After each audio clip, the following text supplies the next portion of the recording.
বিশেষ অনুরোধ, আমাদের চ্যানেল বেঙ্গলি স্টোরি টেলারকে সাবস্ক্রাইব করুন। আপনাদের সহযোগিতা এবং ভালোবাসা আমাদের একান্ত কাম্য। ধন্যবাদ।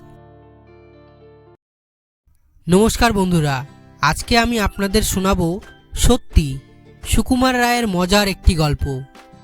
ইনি কে জানো না বুঝি? ইনি নিধিরাম পাটকেল। কোন নিধিরাম? যার মিঠাইয়ের দোকান আছে? আরে ধুত, তা কেন? নিধিরাম ময়রা নয়, প্রফেসর নিধিরাম। ইনি কি করেন আবার কি আবিষ্কার করেন? ও বুঝছি, ওই যে উত্তর মেরুতে যায়, যেখানে ভয়ানক ঠান্ডা, মানুষজন সব মরে যায়। দুর্মুক্ষু, আবিষ্কার বললেই বুঝি উত্তর মেরু বুঝতে হবে বা দেশ বিদেশ ঘুরতে হবে? তাছাড়া বুঝি আবিষ্কার হয় না? ও তাহলে মানে বিজ্ঞান শিখে নানা রকম রাসায়নিক প্রক্রিয়া করে নতুন নতুন কথা শিখেছেন, নতুন নতুন জিনিস বানাচ্ছেন। ইনি আজ পর্যন্ত কত কি আবিষ্কার করেছেন, তোমরা তার খবর রাখো কি? ওর তৈরি সেই গন্ধ বিকট তেলের নাম শোনোনি? সেই তেলের আশ্চর্য গুণ আমি নিজে মাখিনি বা খাইনি, কিন্তু আমাদের বাড়িওয়ালার কে যেন বলেছেন যে সে ভয়ঙ্কর তেল। সে তেল খেলে পরে পিলের ওষুধ, মাখলে পরে ঘায়ের মলম, আর গোফে লাগালে 1.5 দিনে আধ হাত লম্বা গোপ বেরোয়। সে কি মশাই, তাও কি হয়? আলবাত হয়, বললে বিশ্বাস করবে না। কিন্তু নন্দলাল ডাক্তার বলেছে ভুলু মিত্তিরের খোকাকে ওই তেল মাখিয়ে তার ইয়া মোটা গোপ হয়ে গেছিল। কি আবল তাবল বকছেন মশাই? বিশ্বাস করতে না চাও বিশ্বাস করো না, কিন্তু চোখে যা দেখছো তা বিশ্বাস করবে তো? কি কাণ্ড হচ্ছে দেখছো তো? এই দেখো, নিধিরাম পাটকেলের নতুন কামান তৈরি হচ্ছে। নতুন কামান, নতুন গোলা, নতুন সব। এ কি সহজ কথা ভেবেছ?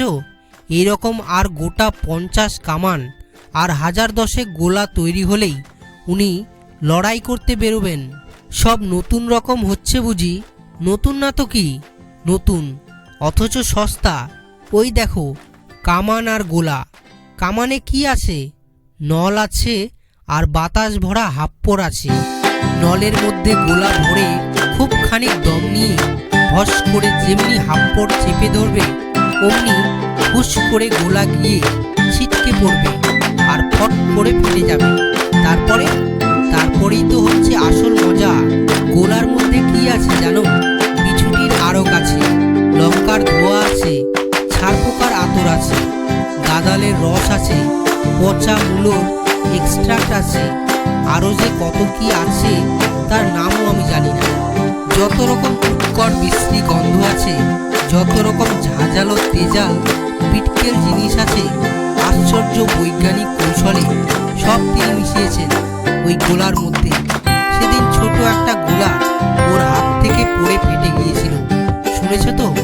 তাই নাকি? তারপর হলো কি, যেমনি গোলা ফাটলো অমনি তিনি চট করে একটা ধামা চাপা দিয়েছিলেন, নইলে কি হতো কে জানে। তবু দেখছো ওষুধের গন্ধে আর ঝাঁঝে প্রফেসরের চেহারা কেমন হয়ে গেছে।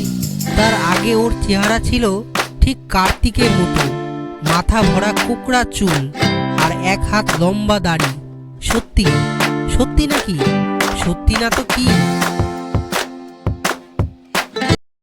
গল্পটি কেমন লাগলো কমেন্ট করে জানাবেন এবং ভিডিওটিতে অবশ্যই একটি লাইক করে দিবেন।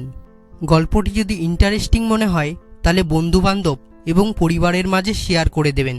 চ্যানেলে নতুন হলে সাবস্ক্রাইব করে বেল আইকনটি বাজিয়ে দেবেন, তাতে পরবর্তী ভিডিওর নোটিফিকেশন সবার আগে পাওয়ার জন্য।